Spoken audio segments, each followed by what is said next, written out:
దేవర ఇప్పుడు box office వద్ద సంచలనం సృష్టిస్తోన్న సినిమా. యంగ్ టైగర్ ఎన్టీఆర్ హీరోగా మాస్ డైరెక్టర్ కొరటాల శివ దర్శకత్వం వహించిన సినిమా ఇదే.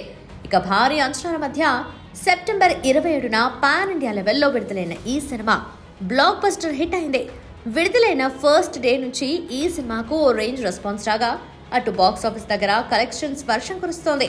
మొదటి రోజే ప్రపంచవ్యాప్తంగా 172 కోట్లు గ్రాస్ వసూలు చేసిన ఈ సినిమా ఇప్పుడు 10 రోజుల్లోనే దిమ్మ తిరిగే మైల్ స్టోన్ కు రీచ్ అయింది. దేవరా మూవీ విడుదలై 10 రోజులవుతున్నా కలెక్షన్స్ లో తగ్గేదేలే అంటుంది. ఈ సినిమా బాక్స్ ఆఫీస్ దగ్గర సెన్సేషనల్ గా పరుగులు పెడుతుంది. ఇక కేవలం రిలీజ్ అయిన డేట్ నుంచి జస్ట్ 10 రోజుల్లోనే దాదాపు 466 కోట్లు వసూలు చేసింది ఈ సినిమా. ఇక ఈ విషయాన్ని ఓ కొత్త పోస్టర్ ద్వారా చిత్ర యూనిట్ ప్రకటించింది. ఈ అనౌన్స్మెంట్ తో యంగ్ టైగర్ ఎన్టీఆర్ ఫ్యాన్స్ లో ఫుల్ జోష్ నింపేసింది. అంతేకాదు ఎప్పుడెప్పుడు దేవరా మూవీ 500 కోట్ల మైల్ స్టోన్ క్రాస్ చేస్తుందా అనే క్యూరియాసిటీ వాళ్లలో క్రియేట్ చేస్తుంది.